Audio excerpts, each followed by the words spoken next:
All right, today we are going to crack open the science behind one of the most incredible, most versatile ingredients on the planet, the humble egg. And trust me, by the end of this, you are going to see it in a whole new light. So let me ask you this. Have you ever been there? You know, one morning you make this absolutely perfect, fluffy omelet, and the very next day you follow the exact same steps and you end up with a rubbery disaster. It's so frustrating, right? Well, what if I told you the solution isn't just about your pan or your spatula? It's about the science happening inside that egg.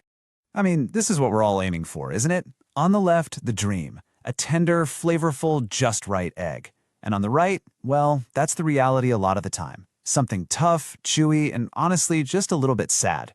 The gap between that perfect egg and that disappointing one is surprisingly small, and it all comes down to what's happening on a molecular level. And here it is. This is the big secret, the one word you need to know: denaturation. Now, it sounds super scientific and complicated, I know, but I promise you, this single concept is the key that unlocks how to cook an egg perfectly every single time. So what is it, really? Well, simply put, denaturation is how heat completely transforms the egg. So you're not just warming it up, you're actually causing a chemical reaction. You're making the proteins inside the egg literally change their shape, going from a jumbled liquid mass into a solid, structured network. Let's break that down. Imagine that in a raw egg, all the proteins are like these tiny, tightly wound balls of yarn all tangled up.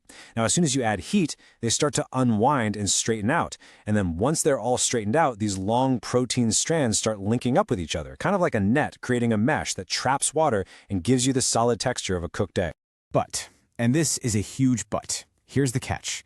If you hit it with too much heat or heat for too long, that beautiful protein net starts to tighten and tighten and tighten until it literally squeezes all the water out, just like wringing out a sponge. And that is the scientific reason you get a dry, rubbery egg. The real magic is getting those proteins to link up just enough without squeezing them dry. Okay, but to get real control, we have to remember that an egg isn't just one thing. It's actually made of two very different parts that behave in two totally different ways when you cook them. So you've got the egg white, which is almost all protein and water. It's designed to set up fast. Then you have the yolk, which is loaded with fats and other goodies that make it cook much, much slower and at a higher temperature. Now, this difference isn't a problem to be solved, it's an opportunity for us to exploit. So how do we actually use all this information? Well, it all comes down to mastering the two most important dials in the kitchen: heat and time. And with eggs, a few specific degrees make all the difference in the world. Let's start with the whites. They begin that whole denaturation process we talked about at just 140 degrees Fahrenheit.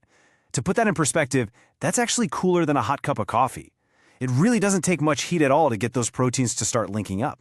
Now, what about the yolks? Well, they need a little more convincing. They only start to firm up at 149 degrees Fahrenheit. That little gap, just 9 degrees. It might not seem like a lot, but in the science of cooking eggs, that tiny window is everything. Because that temperature gap is exactly what allows you to have a perfectly firm, set egg white while still having a gloriously rich, runny yolk. By controlling exactly how you apply the heat, you can decide which parts set and which parts stay liquid. You're in complete control. Okay, that's enough of the lab coat science stuff. Let's get practical. Let's see how all the ways we cook eggs are really just different methods of controlling that one key process: protein denaturation. And this is how it all comes together. When you're frying an egg, you're using direct, high heat. That sets the whites fast and gives you those amazing crispy edges. Poaching? That's the opposite. You're using gentle, indirect heat from the water, which cooks the egg so softly you get that perfect, tender texture. In scrambling, well, with low heat and constant stirring, you're basically forming tiny little protein bonds and then immediately breaking them up again over and over until you get those beautiful, soft, creamy curds. See?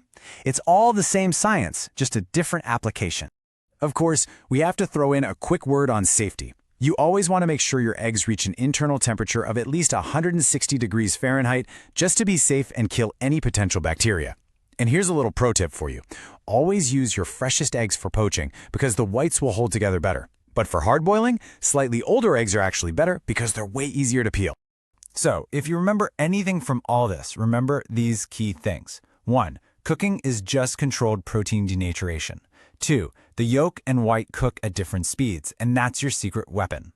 3. Temperature is your #1 tool for getting the texture you want. And 4. When in doubt, Low and slow heat almost always leads to a more tender, more delicious egg. So the next time you pick up an egg, I want you to think about this.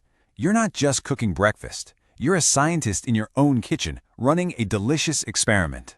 Now go on, take control, and make something amazing.